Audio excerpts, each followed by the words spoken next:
Haleluya Kristus.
Sungguh-sungguh sembah Dia.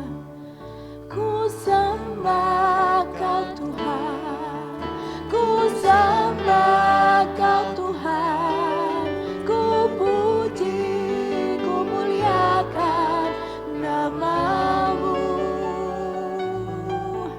Ku sembah Kau Tuhan, ku sembah Kau Tuhan, ku puji, muliakan nama-Mu. Ku sembah Kau Tuhan. Terima kasih Tuhan. Ku puji, ku muliakan nama-Mu.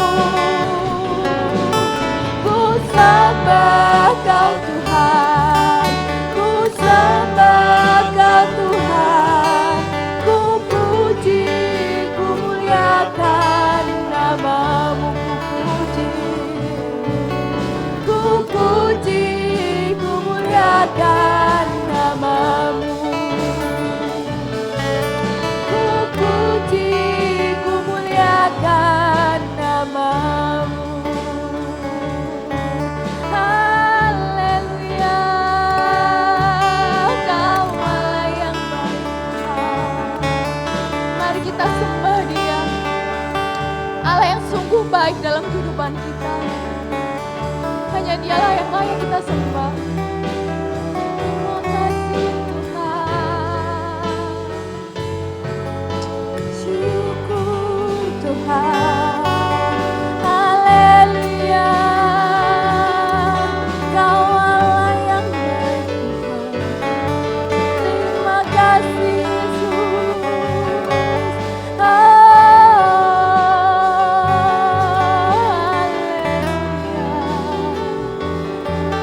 Kami sembah Kau Tuhan. Syukur, syukur Tuhan. Kau Allah yang baik Tuhan. Terima kasih Tuhan. Terima kasih Tuhan. Haleluya.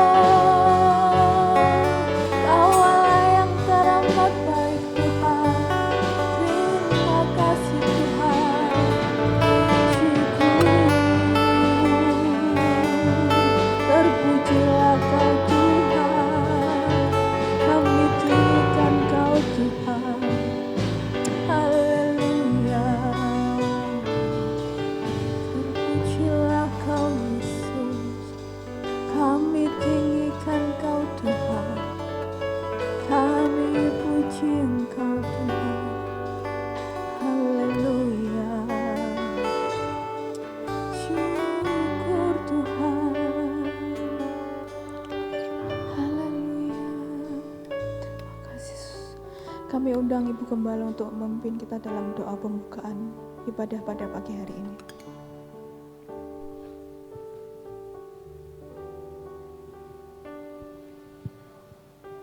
Adapun pertolongan kami datang daripada Tuhan, Allah yang kami kenal di dalam nama Tuhan Yesus Kristus. Marilah Tuhan, Engkau mau turunkan berkat-Mu atas sidang jemaat-Mu pada pagi hari ini Tuhan. Berkatilah ibadah kami, berkati semua hamba-hamba-Mu yang terlibat dalam pelayanan pada pagi hari ini. Ya Tuhan, berkati semua umat-Mu yang hadir. Biar kami semua boleh memberikan yang terbaik bagi Tuhan pada pagi hari ini. Baik di dalam pujian penyembahan kami kepadamu, terlebih kami boleh menyediakan hati ini untuk firman Engkau yang disampaikan oleh hamba-Mu. Terima kasih ya Tuhan. Marilah Tuhan Engkau mau kuduskan ruangan ini dengan kuasa darah-Mu. Terlebih Tuhan, setiap ruangan hati kami Tuhan kuduskan. Terima kasih ya Tuhan, terima kasih. Segala doa kami ini kami mohon dan kami peralaskan di dalam nama Tuhan Yesus Kristus. Haleluya, amin. Amin. Puji nama Tuhan. Masih bangkit berdiri Bapak Ibu. Meskipun kita tahu di luar sana mungkin keadaan tidak bisa menjanjikan. Bahkan orang mungkin mikir apa mau kiamat ya dunia ini. Tapi meskipun bumi akan runtuh, meskipun langit akan berlalu, tapi satu yang pasti janji Tuhan tidak akan berlalu dalam kehidupan kita. Amin. Puji nama Tuhan.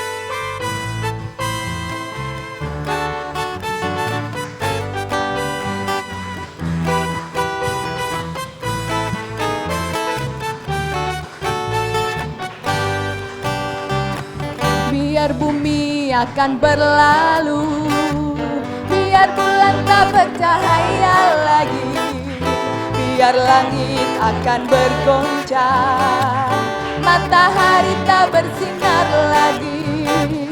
Tetapi Tuhan Yesusku apa? Tak pernah ingkar janji. Semua yang difirmankannya pasti akan digenapi. Biar bumi akan berlalu, biar bulan tak bercahaya lagi, biar langit akan bergoncang, matahari tak bersinar lagi. Tetapi Tuhan Yesusku tidak akan pernah ingkar janji. Semua yang difirmankannya pasti akan digenapi.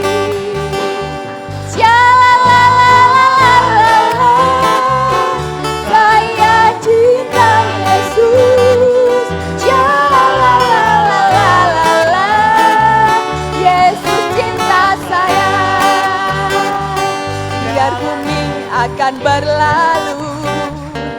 Biar bulan tak bercahaya lagi, biar langit akan bergoncang, matahari tak bersinar lagi, tetapi Tuhan Yesusku tak pernah ingkar janji.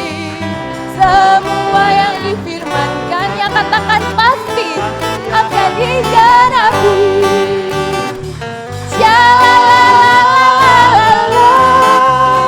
Saya cinta Yesus. Yesus cinta saya.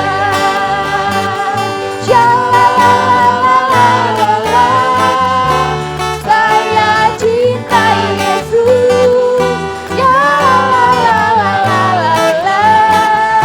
Yesus cinta saya. Siapa di sini yang yakin bahwa Yesus akan selalu mencintai kita? Mau lambaikan tangan? Kita akan semua lambaikan tangan. Saya cinta Yesus. Yesus cinta saya.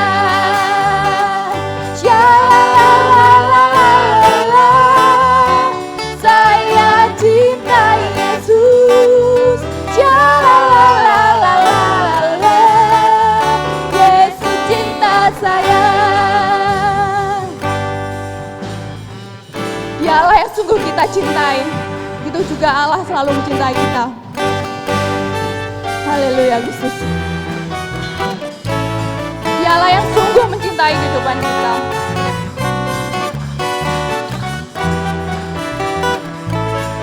Cintanya semakin dalam dan dalam kehidupan kita. Ku jatuh cinta padanya, tambah dan dalam dan tambah dan dalam lagi. Ku jatuh cinta padanya, tambah dan dalam dan tambah dan dalam lagi. Yesus indah dan indahlah, semakin indah. Oh, cintanya antara Allah dan aku. Ku jatuh cinta padanya, tambah dan dalam dan tambah dan dalam lagi. Ku jatuh cinta padanya, tambah dan dalam dan tambah dan dalam lagi. Ku jatuh cinta padanya, tambah dan dalam dan tambah dan dalam lagi. Yesus indah dan indahlah, semakin indah. Oh, cintanya antara Allah dan aku. Ku jatuh cinta padanya, tambah dan dalam dan tambah dan dalam lagi.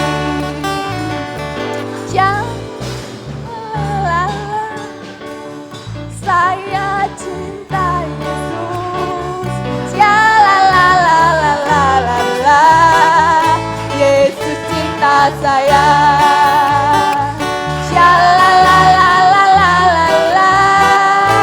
Saya cinta Yesus.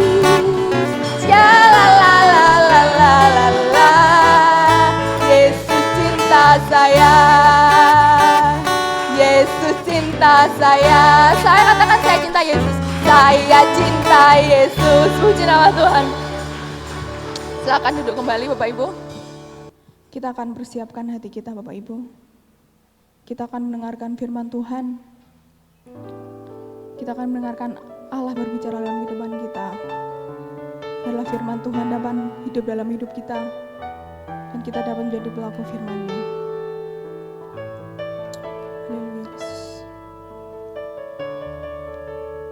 Sungguh Allah Dia yang setia dalam kehidupan kita. Sungguh besar setiamu,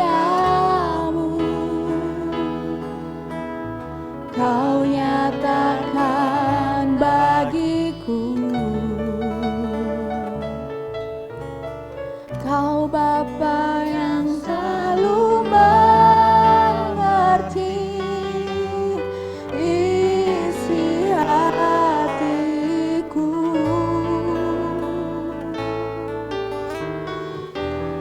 Kemuliaan-Mu Kau janjikan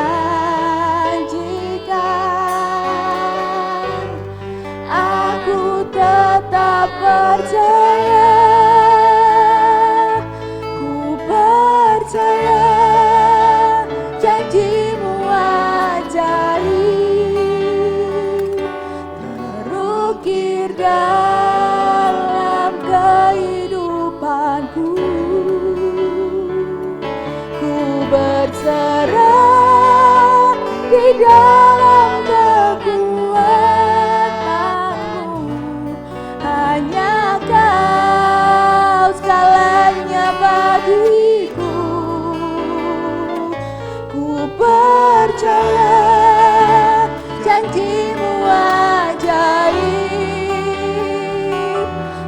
terukir dalam kehidupanku. Ku berserah di dalam kekuatan-Mu. Ku percaya. Saya undang Bapak Ibu untuk bangkit berdiri. Dialah yang setia dalam kehidupan kita. Sungguh besar setiamu, kasih sayang selalu dinyatakan dalam kehidupan kita. Kau nyatakan bagi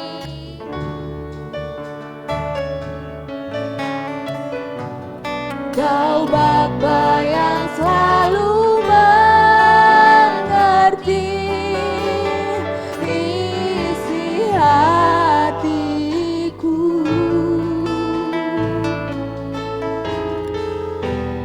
Kemuliaan-Mu Kau janjikan, aku tetap percaya. Ku percaya janji-Mu ajaib terukir dalam kehidupanku. Ku berserah di dalam kekuatan-Mu. Hanya Kau segalanya bagiku. Ku percaya janji-Mu ajaib. Terima kasih Tuhan dalam kehidupanku. Ku berserah di dalam kekuatan-Mu. Ku percaya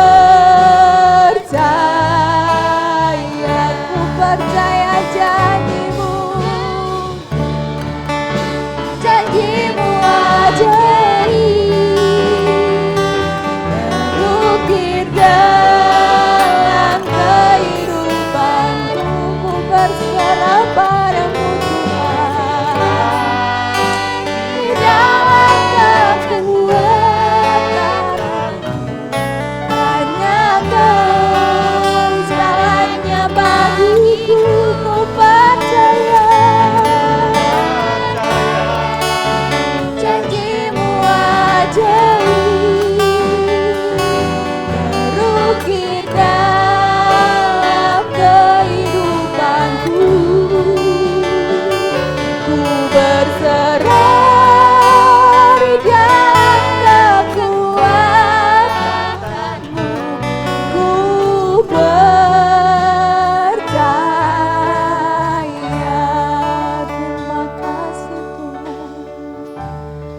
Haleluya. Dialah yang selalu tahu keadaan kita. Kita mau serahkan kehidupan kita di dalam tangan-Nya. Dialah yang sungguh setia dalam kehidupan kita. Janjinya ya dan amin. Dia pasti akan menepati janjinya. Dialah yang sungguh besar dalam kehidupan kita. Terima kasih Tuhan. Haleluya Kristus. Haleluya. Ku percaya janji-Mu ajaib terukir dalam kehidupanku. Ku berserah di dalam kekuatan-Mu. Hanya Kau segalanya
undang Bapak Benyamin untuk memimpin kita dalam doa.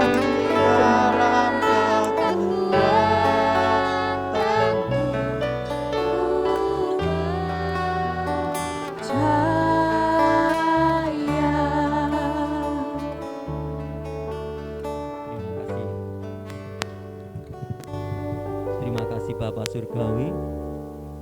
Mengucap syukur pagi hari ini kami menaikkan pujian untuk Engkau, dan saatnya Tuhan kami akan menerima bagian firman kebenaran. Tuhan tolong tiap pribadi, Allah Roh Kudus bekerjalah sehingga firman itu benar-benar penuh kami terima ya Tuhan. Tidak ada yang terhilang sedikit pun di dalam kehidupan kami. Urapi hamba-Mu, dan kami menyerahkan acara pertengahan ini hingga akhirnya ke dalam tangan Engkau. Hanya di dalam nama Tuhan Yesus Kristus kami berdoa. Haleluya. Amin. Shalom Bapak Ibu yang dikasihi Tuhan. Puji Tuhan, oleh kemurahan Tuhan kita boleh sehat sampai saat ini di tengah-tengah pandemi Covid, dan kita tetap harus menjaga diri kita supaya tidak tertular dan menularkan kepada yang lain. Puji Tuhan, kita akan renungkan firman Tuhan untuk sejenak. Kita pada pagi hari ini merenungkan tentang 4 kualitas orang Kristen. Kita membaca terlebih dahulu Matius 13 ayat 2 sebagai landasan firman Tuhan yang akan kita renungkan bersama-sama pada pagi hari ini. Matius 13 ayat yang kedua. Ya, kalau kita sudah dapat, kita akan baca bersama-sama. 1, 2, 3. Maka datanglah orang banyak berbondong-bondong, lalu mengerumuni dia, sehingga ia naik ke perahu dan duduk di situ. Sedangkan orang banyak semuanya berdiri di pantai. Amin. Ini adalah ketika Tuhan Yesus berkhotbah, begitu banyak orang datang berbondong-bondong, katakan, bahkan sampai tempat tidak cukup, sehingga Tuhan Yesus terdesak sampai ke pantai dan harus naik perahu supaya tidak ada yang mendesak lebih jauh lagi. Sungguh begitu banyak orang pada waktu itu yang mengikut Tuhan Yesus. Bukan hanya pada saat itu, sampai sekarang pun juga tidak ada orang yang begitu menarik bagi banyak orang, sehingga banyak orang mengikuti dia. Di dunia ini terdapat atau ada sekitar 4.200 macam agama. Macam ya, bukan jumlahnya. Kalau jumlahnya jauh. Ini macamnya agama ya, Islam, Buddha, Hindu, Konghucu dan sebagainya, itu 4.200 kurang lebihnya. Bisa lebih karena bertambah terus. Agama yang terbesar pemeluknya paling banyak itu agama Kristen sejak dulu ya. Sekitar 2,3 miliar. Dunia ini seluruh dunia itu 7,8 miliar. Jadi hampir sepertiganya seluruh dunia ini Kristen ya. Itu belum yang tercatat karena ada Kristen bawah tanah, itu ada. Jelas kalau itu tidak terdata ya. Kalau yang terdata saja 2, mungkin ya lebih ya, sepertiganya lebih dari seluruh dunia ini. Yang kedua adalah agama Kedar. Itu 1,6 miliar, masih jauh ya. Nah, saat-saat ini kalau kita melihat terjadi panen raya atau tuaian besar-besaran jiwa-jiwa yang dimenangkan buat Tuhan. Kalau Bapak Ibu mengikuti ya di YouTube, kalau di televisi mungkin tidak di blow up ya. Tapi di YouTube karena ini zamannya adalah zaman internet, maka tidak akan bisa dibendung ya berita-berita itu. Oke. Misalnya kalau saya kira itu sudah menyebar ya tentang pertobatan yang di Taiwan. Kalau saudara melihat sekali baptis itu berjajar banyak sekali sampai orang satu kampung mungkin itu ya. Itu satu kali ya. Belum lagi nanti tiap hari akan ada pertambahan. Itu di Taiwan. Juga kalau mengikuti juga di Turki. Padahal Turki itu negara yang sangat sulit untuk orang Kristen ya. Di Iran juga. Begitu banyak orang bertobat. Di Indonesia saja. Tiap hari banyak sekali. Dan itu pengakuan mereka loh saudara, dari Kedar ya. Sehingga mereka khawatir nih. Kalau akan ada banyak murtadin. Di gereja GBI di tempat saya pelayanan, itu tahun yang lalu saja, akhir tahun sampai awal tahun ini, itu saya membaptis murni dari Kedar, terus ada 14, belum lagi tambahan yang mundur misalnya ya, atau yang Kedar juga tapi yang lama belum baptis. Dan barusan ini beberapa minggu ini tambah lagi satu keluarga, ada 4 murni dari Kedar ya. Dan itu mereka datang bukan dari penginjilan orang Kristen loh, bukan, tetapi dari sesama Kedar ya, yang baru percaya kepada Tuhan. Nah saudara sekalian, kalau kita melihat ini, ya ini merupakan kabar yang baik, kabar yang indah. Begitu banyak orang dimenangkan ya untuk Tuhan Yesus secara jumlah. Tetapi bagaimana dengan secara kualitas atau mutu kerohaniannya bagaimana? Ternyata kebalikan.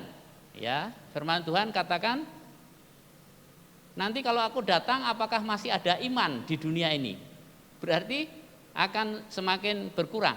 Dan firman Tuhan juga katakan ada banyak yang dipanggil, sedikit yang dipilih. Di dalam Matius 7 ayat 13 dikatakan masuklah melalui pintu. Sampai-sampai Tuhan mendorong untuk mengusahakan diri masuk ke pintu sempit. Itu apa? Kekristenan. Pintu sempit itu kekristenan. Ya. Karena lebarlah pintu dan luaslah jalan yang menuju kepada kebinasaan yang di luar Kristus. Dan banyak orang yang masuk melaluinya. Nah, kalau kita perhatikan, kalau dihitung secara mutu itu sangat sedikit. Bagaimana dengan kualitas kita yang ada di sini? Ya kita nggak usah jauh-jauh kepada gereja lain atau orang Kristen lain. Yang penting bagaimana dengan saya, bagaimana dengan saudara, bagaimana dengan keluarga saudara sekalian. Apakah mempunyai kualitas yang bagus atau tidak? Nah saudara sekalian, firman Tuhan katakan yang terdahulu akan menjadi terkemudian. Artinya yang sudah lama ikut Tuhan, puluhan tahun akan kalah dengan yang baru. Berarti itu bicara kualitas saudara. Dengan yang baru saja 1 tahun, 6 bulan, mereka sudah semangat sekali. Bahkan memberitakan Injil, bahkan memenangkan temannya. Yang Kristen, berapa yang sudah dimenangkan? Berapa kali sudah memberitakan Injil kepada yang lain? Jangan-jangan belum sama sekali. Itu bicara kualitas, saudara sekalian. Nah sekarang kita akan melihat secara sepintas karena waktunya juga sempit. 4 kualitas orang Kristen yang diajarkan oleh Tuhan Yesus. Di dalam tadi Matius yang selanjutnya, kalau tadi ayat 2, ini ayat 4, 5 dan seterusnya. Tuhan Yesus memberikan perumpamaan tentang penabur. Nah waktu itu yang menaburkan adalah tentu Tuhan Yesus dan murid-murid tentunya ya, yang memberitakan Injil, yang berkhotbah ya. Ditabur, tetapi ada 4 macam kualitas tanah yang menerima. yang menerima. Ini bicara bukan masalah kesalahan penabur. Nabur kok di jalan, bukan, karena ini Tuhan Yesus loh ya. Ini perumpamaan dari Tuhan Yesus, nggak mungkin Tuhan Yesus salah nabur ya. Yang jelas ini ditujukan kepada hati yang menerima. Ada kualitas hati seperti jalanan. Kalau sekarang aspal gitu ya, kalau dulu ya batu-batu saja, nggak ada tanahnya sama sekali. Yang kedua, tanah yang berbatu. Jadi lebih banyak batunya daripada tanahnya. Walaupun ada tanahnya tapi tipis saja. Tapi di bawah ada banyak batunya. Dan yang ketiga adalah tanah tetapi banyak pohon atau tanaman duri-durian. Ya, banyak duri yang tajam-tajam itu.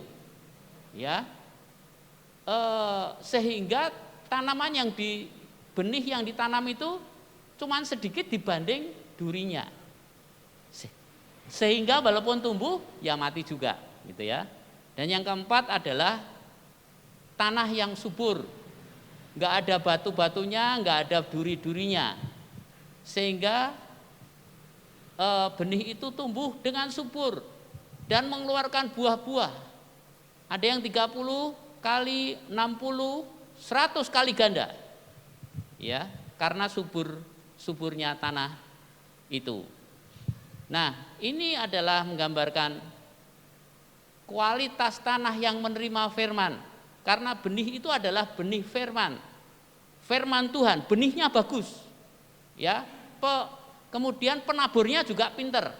Karena itu gambarannya daripada Tuhan Yesus dan orang-orang yang dipakai oleh Tuhan Yesus untuk menabur benih itu.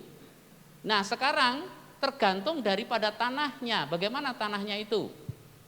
Ya. Sekarang kita akan melihat satu persatu secara singkat kualitas orang Kristen tanah jalanan. Itu seperti apa? Sebetulnya ini yang pertama-tama dalam konteks waktu itu Tuhan Yesus sebetulnya lebih mengkhususkan, walaupun juga untuk yang lain, kepada orang Farisi, ahli Taurat, imam-imam. Mereka adalah orang-orang yang beragama, yang sangat kusuk beragama. Ya, dinilai secara agama 10 mungkin atau 100 nilainya di agama, pelajaran agama. Ya. Nah, tetapi di mata Tuhan Yesus, mereka itu seperti jalan raya. Sehingga setiap kali mereka menerima firman Tuhan, ia merasa saya sudah bisa, saya sudah sering membaca ayat itu, dan saya sudah khotbahkan mungkin ya berkali-kali. Jadi mereka nggak mau dengar ini khotbahnya Tuhan Yesus kayak apa, ya. Hanya mau kritik saja. Kalau Tuhan Yesus khotbah dikritik, gitu ya. Itu adalah tanah jalanan tadi. Oke. Ahli-ahli Taurat, orang-orang Farisi dan imam-imam ini, firman Tuhan sudah menubuatkan mereka melihat dan melihat, sering kali melihat tapi tidak melihat. Artinya kelihatannya melihat tapi buta ternyata. Mendengar punya telinga tapi tuli ternyata terhadap apa? Kebenaran firman Tuhan. Buktinya orang Farisi ahli Taurat dia nggak tahu bahwa yang datang itu Mesias. Padahal dalam perjanjian lama sudah dinubuatkan Mesias akan datang. Dan Mesias sudah datang di depan mata mereka. Mereka tidak percaya.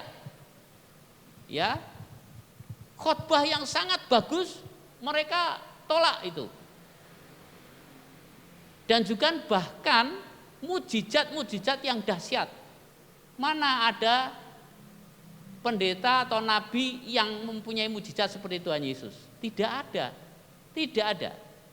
Tetapi hati mereka keras seperti jalanan itu. Mereka enggak mau dengar. Bahkan sebaliknya, siapa yang menyalibkan Yesus? Ya mereka, walaupun melalui orang Romawi.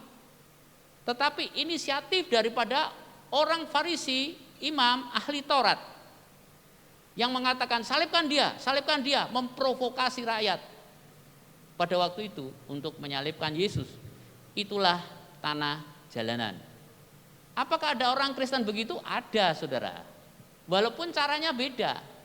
Firman Tuhan katakan ada orang-orang yang menyalibkan Yesus yang kedua kalinya. Yang jelas bukan fisik ya, Yesus sudah naik ke surga. Tetapi secara rohani kualitasnya sama dengan membunuh secara fisik, menolak secara fisik. Lewat apa? Cara hidup. Dan firman Tuhan katakan itu banyak, tidak sedikit. Seperti pada zaman dahulu, lebih banyak yang menolak dan mengatakan salibkan dia daripada yang menerima, saudara. Oleh sebab itu kalah suara, maka Tuhan Yesus ya sama seperti kalau sekarang ada apa itu namanya demo-demo gitu ya, demonstrasi. Penjarakan dia, salah atau benar pokoknya yang banyak menang, saudara. Pada zaman dahulu seperti itu dan zaman sekarang pun seperti itu. Mengenai hal orang Kristen ada banyak yang menyalibkan Yesus tanpa dia sadari walaupun aktif. Ya. Aktif ke gereja, aktif melayani, bisa jadi maksud saya, bukan di sini, saya tidak ngomong di sini. Tetapi menurut firman Tuhan ada banyak yang dipanggil, berarti mereka ke gereja dong. Tetapi sedikit yang dipilih yang betul-betul melihat atau mengetahui Yesus itu Tuhan. Dan dia mendengar firman Tuhan dan tentunya melakukan. Itu sedikit kata firman Tuhan. Dan saya berharap yang sedikit itu yang ada di sini. Amin. Haleluya. Ya, yang banyak biar yang di luar. Saudara sekalian. Tetapi mari setidaknya yang di sini kita semuanya jangan menjadi orang Kristen yang kualitas jalanan. Yang kedua adalah orang Kristen kualitas berbatu-batu, banyak batunya. Sehingga ketika benih itu tertanam, dia langsung tumbuh cepat karena ada tanahnya. Tetapi begitu juga cepat mati. Ketika matahari naik ke atas sampai di puncaknya, kemudian tanaman itu layu, langsung mati. Ini adalah orang yang suka mendengar, tulus mereka, senang dengar khotbah. Saudara sekalian, ya, dia katakan wah bagus sekali, bagus. Khotbahnya sangat bagus, saya tertarik. Saya ingin melakukannya. Tetapi hanya waktu itu. Begitu keluar rumah, lupa dia.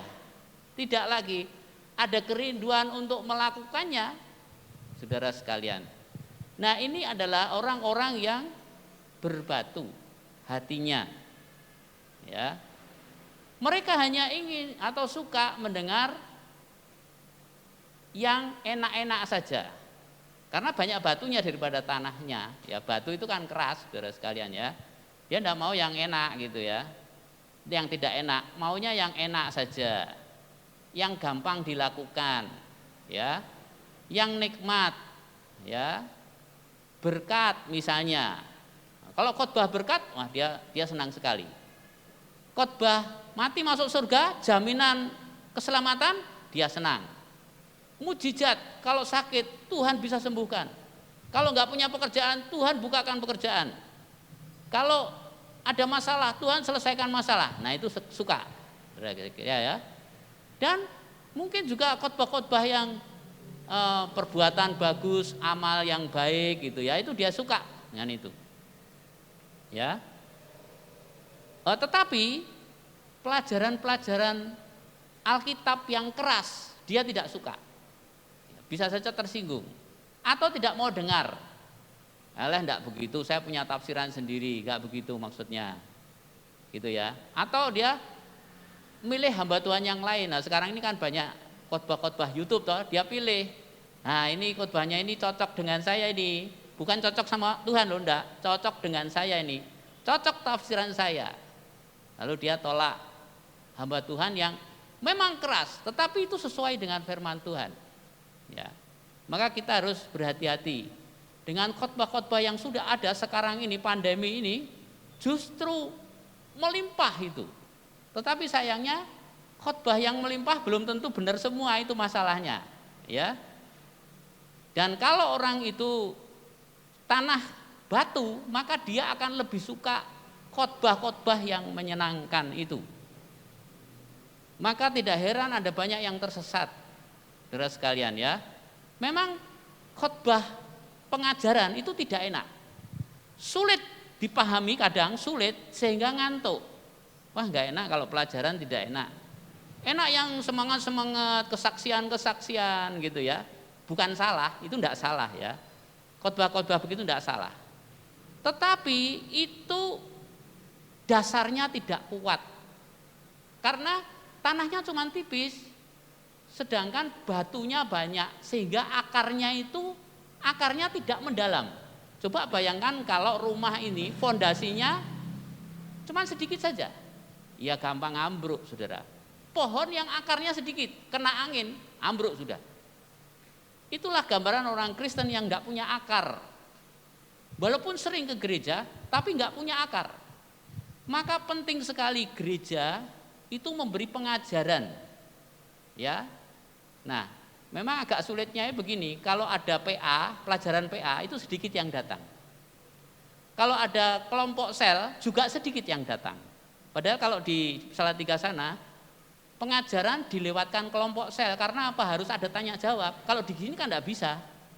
Ya, kita ini murid Yesus. Kalau kita mau pandai tumbuh, maka kita harus belajar. Dan belajarnya bukan yang enak-enak saja, tapi yang keras, yang mendalam. Yang mungkin secara pikiran agak sulit untuk dipahami, tetapi justru itu yang membuat kita ini kuat. Ada semua ajaran-ajaran apapun, kita tidak akan tersesat. Saat ini kalau saudara mengikuti YouTube saudara sekalian, ada banyak ajaran macam-macam. Yang satu mengatakan itu sesat, yang satu ngomong itu sesat. Loh, yang benar yang mana? Coba saudara pasti bingung. Dia doktor, dia profesor teologi loh saudara, sama-sama doktornya, tetapi bertentangan yang diajarkan. Lah, yang jemaat ini yang jadi bingung. Lah terus piye kono pendeta. Ajarannya kok beda, bertentangan lagi. Mengenai Trinitas itu aja bertentangan, mengenai Yesus bertentangan, mengenai Alkitab bertentangan. Coba bayangkan. Kemudian Bapak Ibu mau ikut yang mana? Kalau akar kita ini tidak dalam, ambruk sudah. Oleh sebab itu hati-hati untuk zaman sekarang, karena itu adalah nubuat firman Tuhan. Di akhir zaman akan ada banyak ajaran sesat. Berbahagialah orang yang dia suka belajar firman. Yang ketiga adalah Kristen berduri. Ada banyak duri-durinya. Dia suka pada yang nikmat-nikmat, ya mungkin hampir sama lah begitu ya. Tetapi di sana ada banyak durinya sehingga walaupun tumbuh maka mati. Kalau tadi mati karena tidak ada akar, sekarang mati karena banyak duri. Artinya ada kekhawatiran. Ada kekhawatiran hidup. Ya.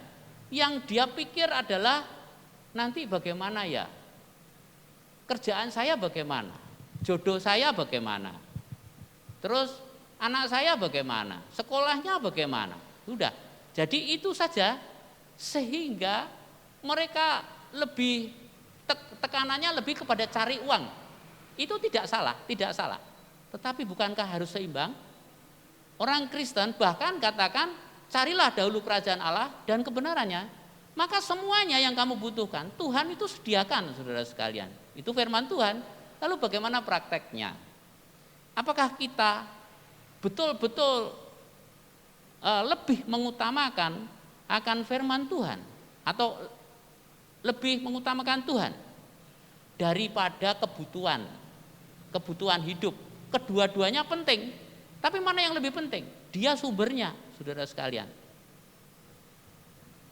Mari kita akan jadi orang Kristen jangan yang berduri, banyak durinya, khawatir ini dan sebagainya, sehingga ya dia lemah terus. Karena khawatir terus, wah jadi orang Kristen kok begini ya? Kenapa kok begini ya? Nah itu, saudara sekalian. Karena banyak durinya tadi yang dipikirin banyak gitu ya. Tuhan kok enggak tolong saya ya? Nah itu, ya. Dan juga mudah sekali terluka. Luka dengan keadaan, wah gak enak gerejane, musiknya gak enak, mimpin puji-pujiannya fales. Alah khotbahnya ya kuwi-kuwi tok ae, Nah itu saudara sekalian. Apa meneh? Wah nyinggung aku ini. Ya toh? Merasa tersinggung oleh khotbah. Nah itu. Dan juga mudah kecewa. Kecewa ini. Saudara sekalian, kalau kita seperti itu, kita mau pindah gereja mana saja, sama saja. Nggak ada gereja sempurna, nggak ada pendeta sempurna. Pasti ada kekurangan karena kita semua dalam proses, saudara sekalian. Kalau sudah sempurna ya sudah tempatnya di surga sana, bukan di sini. Bukan berarti pendeta boleh salah. Ini bukan masalah boleh atau tidak boleh. Tetapi ya itu tadi, kita ini proses semua.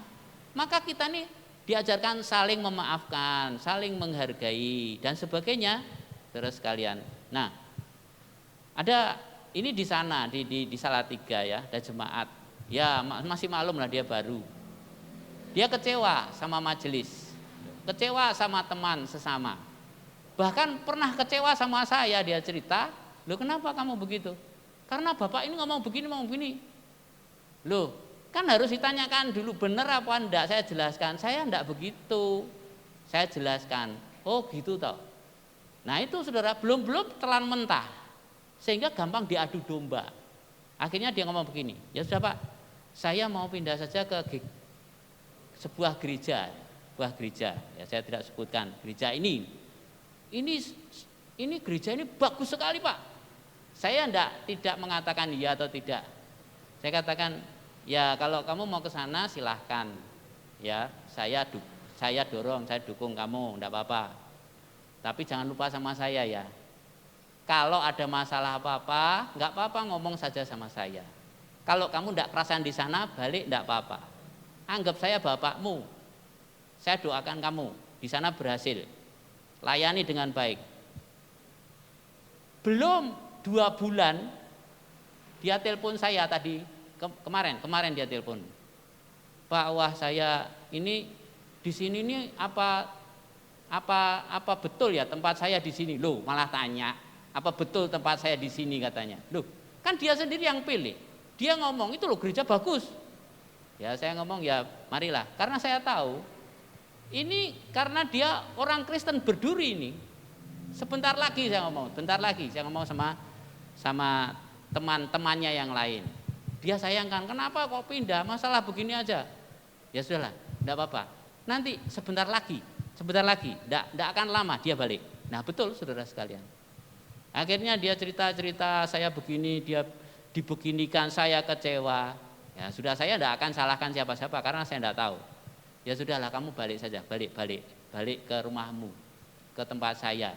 "Ya Pak, nanti kalau Bapak sudah pulang dari Kediri Pak, kabari saya balik." Nah itu saudara. Jangan kita menjadi seperti itu. Saya masih maklum karena dia baru. Nah tapi kalau orang lama begitu terus gimana saudara? Ya bisa begitu.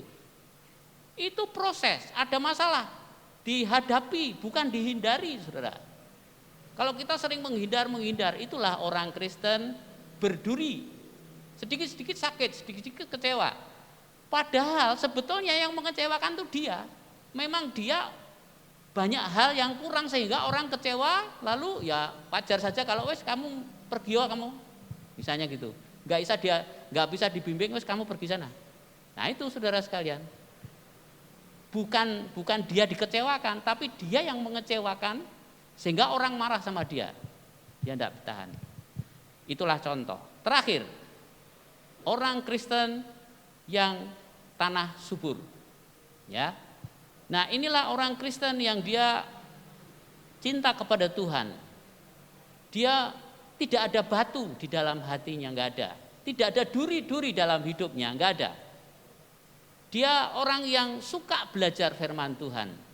Dia orang yang siap menderita apapun juga, saya tetap setia mengiring Tuhan. Dia ingin menjadi seperti Tuhan Yesus sedapat mungkin. Nah, itulah orang yang hatinya itu seperti tanah yang subur. Semua khotbah dia terima, keras ataupun tidak keras. Dia tidak pilih-pilih khotbah. Sehingga dia bisa bertumbuh. Ada perubahan di dalam kehidupannya. Dari hari ke hari dia akan berubah, saudara sekalian. Ya. ada yang berbuah 30 kali lipat, 60 kali lipat, ada yang 100 kali lipat. Saya yakin semua pasti ingin ya, untuk kalau bisa khotbah bertumbuhnya buahnya 100, saudara sekalian. Ya 100 kalau bisa ya. Jangan enggak apa-apalah 30 sajalah. Kan 30 enggak apa-apa, di sini juga tanah subur katanya. Ya suburnya tapi kan kurang. Ya lebih subur yang buahnya 100 dong. Kenapa pilih yang 10, yang 30? Nah, kadang kita ini orang Kristen juga ada yang begitu. Ya sudah baik sih, sudah baik. Tetapi ya sudahlah, enggak usah fanatik-fanatik lah gitu ya. Nah, kalau itu untuk pendeta, itu untuk majelis itu. Kalau kita tidak usah lah gitu, gini-gini aja lah, sudah cukup. Enggak saudara, kalau kita dalam hal yang duniawi, kenapa kita bersaing? Ingin jabatan yang paling tinggi, ingin pekerjaan yang paling enak, gajinya paling besar, kenapa begitu? Tapi untuk hal rohani, kenapa kita tidak mau pilih yang 100 kali lipat, kenapa pilih yang 30 saudara sekalian? Nah, mari kita mau menjadi orang Kristen yang subur, mengeluarkan buah-buah pertobatan, mengeluarkan buah pelayanan, tidak menjadi orang Kristen yang ya pokoknya datanglah, tapi melayani. Apa yang bisa saya layani? Saya mau melayani apa saja yang saya bisa. Tidak cuman ya sudah 1 saja, enggak. Yang talentanya 5, ya 5 dong, jangan 1 saudara sekalian ya. Dan juga buah-buah jiwa-jiwa. Saya kan tidak punya bakat menginjil, Pak. Saya bukan penginjil, Pak. Kita semua ini penginjil, saudara. Kita dipanggil untuk memberitakan Injil. Tidak terkecuali. Hanya memang untuk talenta beda-beda. Ada yang 1, ada yang 2, ada yang 5, ada yang pintar sekali. Tapi sama saja semuanya.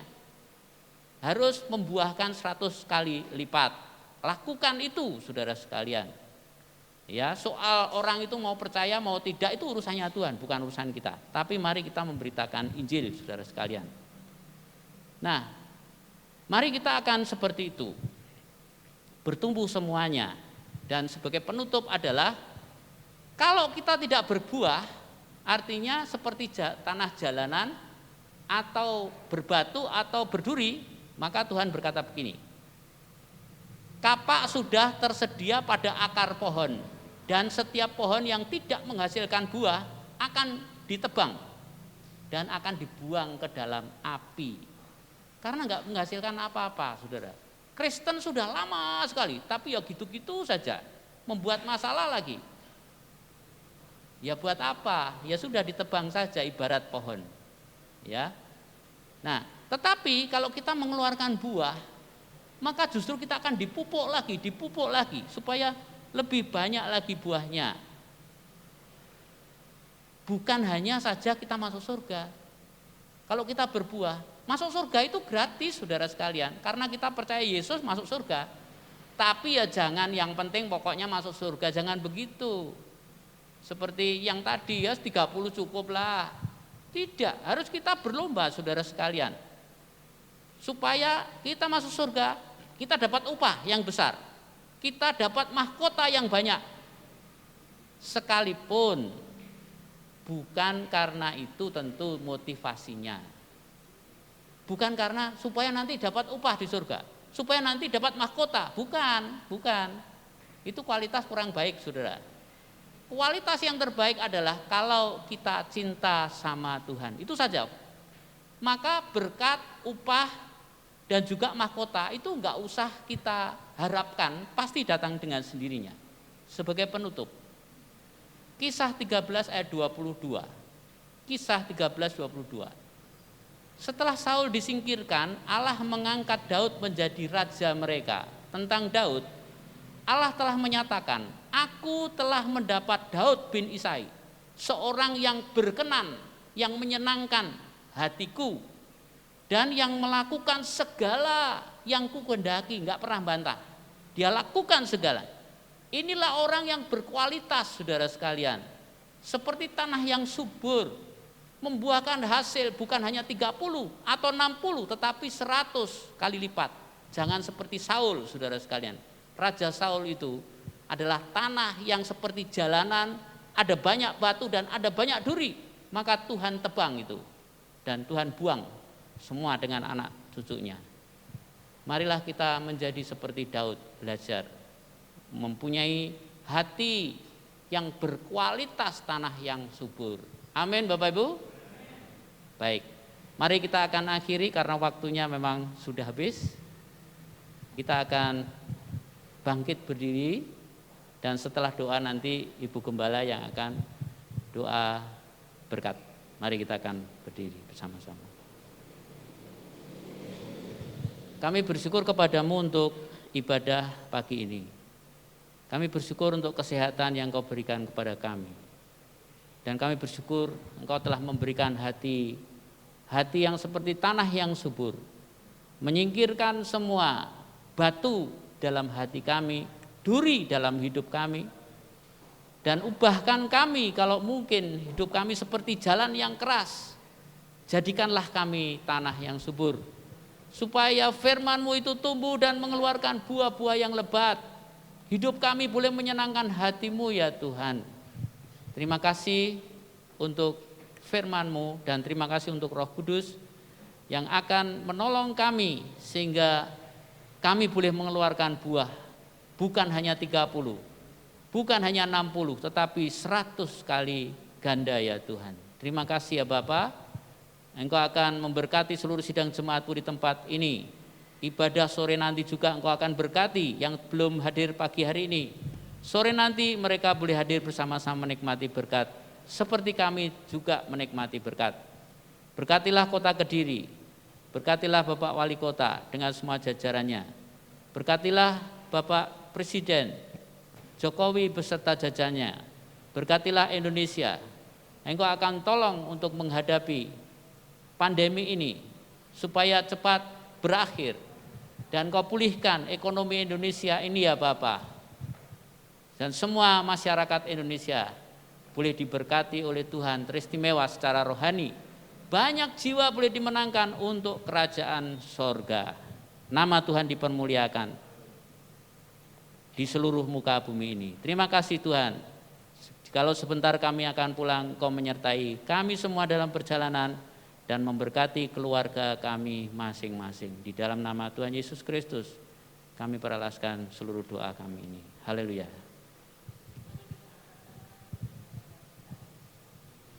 Tuhan memberkati engkau, melindungi engkau. Tuhan menyinari engkau dengan wajah-Nya dan memberikan engkau kasih karunia-Nya. Tuhan menghadapkan wajah-Nya kepadamu dan memberikan engkau damai sejahtera-Nya. Mari kita bersama-sama pulang dengan berkat rahmat dari Allah Bapa, kasih damai sejahtera dari Tuhan Yesus, persekutuan dengan Roh Kudus menyertai kami sekalian, mulai saat ini sampai Maranatha. Dalam nama Tuhan Yesus Kristus, kami peralaskan doa. Haleluya. Amin.